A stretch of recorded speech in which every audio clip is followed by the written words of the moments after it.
Hello, my wonderful students. Mr. Bossard here. We're going to be talking today about one of the most powerful resources in our world today, and that is oil.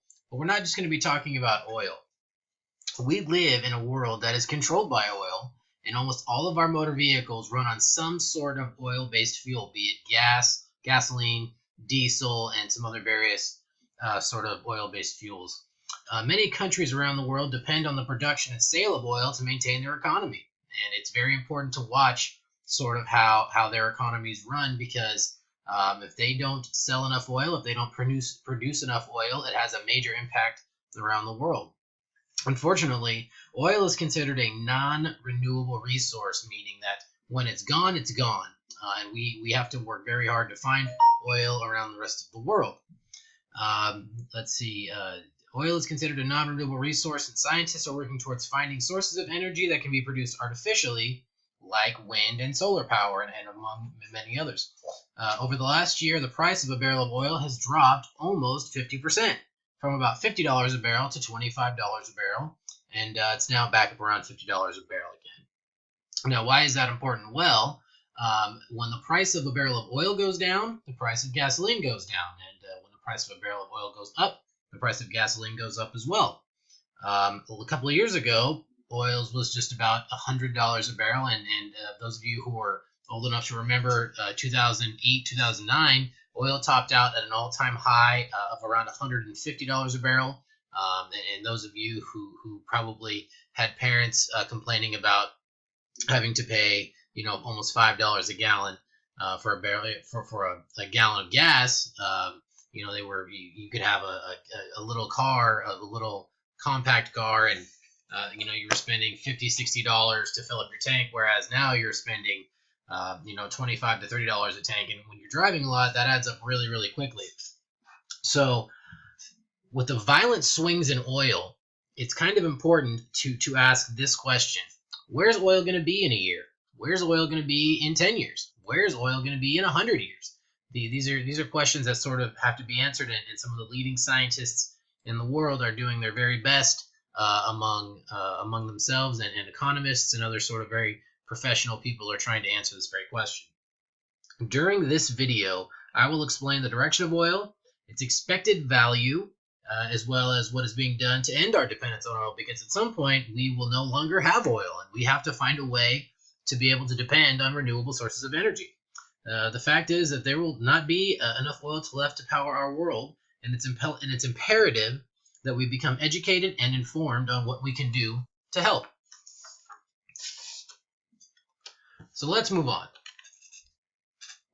Here's what you're going to see here is a chart that I found that's over the last year or so, and you can see the sort of violent swing downward from September into the new part of 2016, and it's gone kind of back up to where it peaked just over $50 a barrel in May, and it's gone down a little bit and then back up to where it was here about halfway through the year. So please view the following video on YouTube on the current state of oil. Take some notes on it, and you'll have a basic idea of the market of oil. And we're going to go ahead and discuss the reasons for the large downswing in the price of oil in the last 2 years, relatively speaking. And our discussion on the current state of oil will take place on Monday. So make sure that you watch the video and bring any notes that you did take. I encourage you to take as many notes as you feel necessary.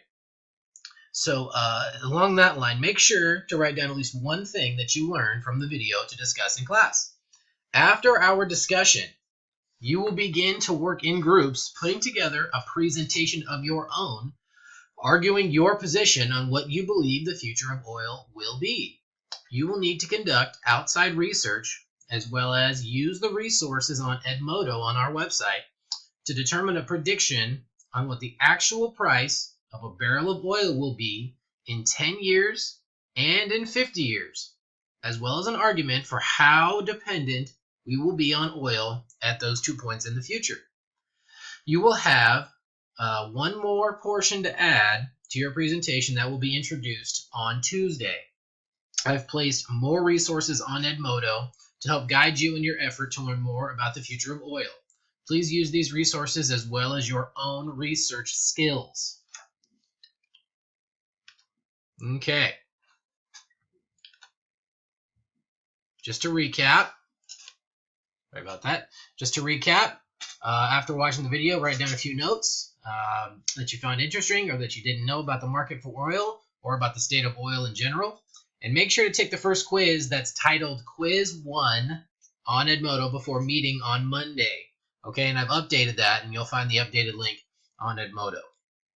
So let's move on.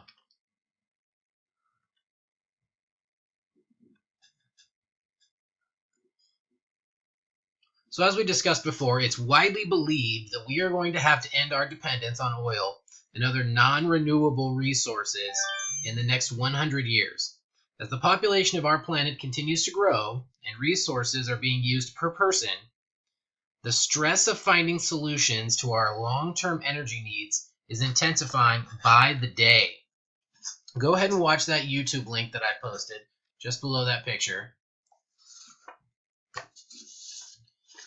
What you'll find in that YouTube are a series of men talking to you that are considered the leading minds in terms of the long-term picture of oil.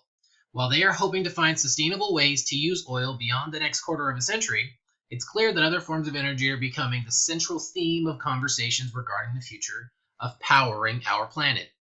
On Tuesday, you will get back into groups to finish your project and present to the class. The last portion of your project will be to research and choose one source of renewable energy that you believe will be the most widely used in 50 years. You will need to turn in a one-page essay highlighting your predictions and the sources you use to come to your conclusions. Once you are all done, you will give a 2 to 4 minute presentation to the rest of the class. There are more resources at your disposal on the Edmodo Classroom website, and I highly encourage you to use them. So just to recap, go ahead and watch the video that I posted and make notes, those that you need. Let's see, discuss the various sources of energy and their future, okay? And make sure you take quiz 2 on Edmodo. There's plenty for you to do and a lot to learn, isn't there? Please watch the video, like I said, take some notes, and be ready to discuss them in our class. Also, make sure you take that second quiz.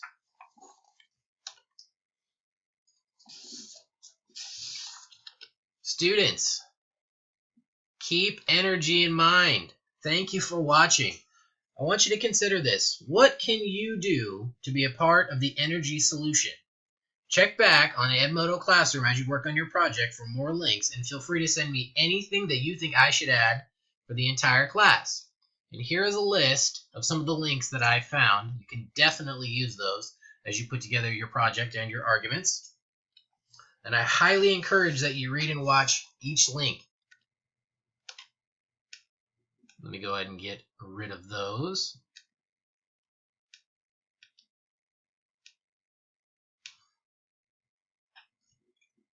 Remember, take what you learned today and use that knowledge to make better energy choices for the rest of your lives.